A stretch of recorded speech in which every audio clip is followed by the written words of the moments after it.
Je suis Anna Martins, j'ai 27 ans et je suis la présidente de l'association Cap Magellan. L'objectif de l'association, c'est de promouvoir la culture lusophone en France et donc de favoriser les liens entre la France et les pays lusophones. On est beaucoup mais pas assez, donc si vous êtes volontaire, venez. Le plus beau projet du moment, il y en a beaucoup trop. Je dirais que la grande actualité du moment, c'est que cette année, le Portugal sera l'invité d'honneur du salon Partir à l'étranger, au mois de novembre prochain, le mois de l'anniversaire des 30 ans de Cap Magellan. Devenir le centre franco-portugais de la jeunesse.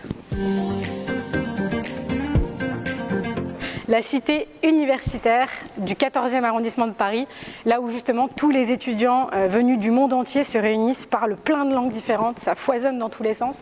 Et il y a effectivement des maisons qui représentent chacun des pays et je trouve vraiment que c'est un magnifique endroit pour l'Europe. Ursula von der Leyen, pour une triste raison en ce moment, pour une polémique honnêtement qui est vraiment dommageable, mais qui en tout cas symbolise tout ce pourquoi l'Europe se bat et ne renoncera jamais. J'ai trop d'idées.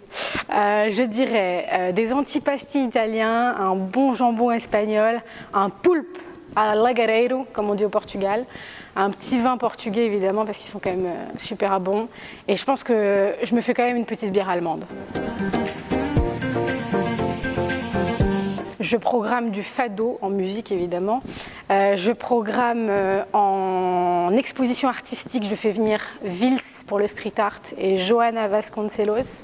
Je pense que je me fais quand même 1 ou 2 films classiques français et je termine ma programmation par un live en direct avec Thomas Pesquet depuis l'espace.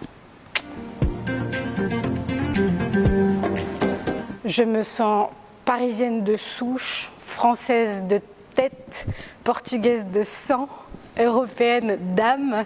Donc ça fait beaucoup de schizophrénie, mais parisienne et européenne, je ne peux pas choisir. Ça me parle notamment parce que c'est un organe participatif et c'est toujours intéressant dans ces périodes où les élus et la politique est pas mal remise en cause, de donner la parole aux citoyens et de les laisser s'exprimer justement sur des domaines divers. Donc oui, ça me parle et je trouve que c'est une bonne initiative, j'attends de voir les résultats. La jeunesse, évidemment.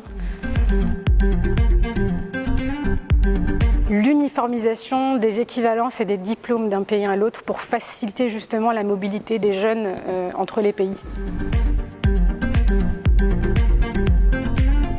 Des cheveux blancs pour moi et pour l'Europe, j'espère moins de nationalisme, plus de solidarité, peut-être un retour du Royaume-Uni dans la team.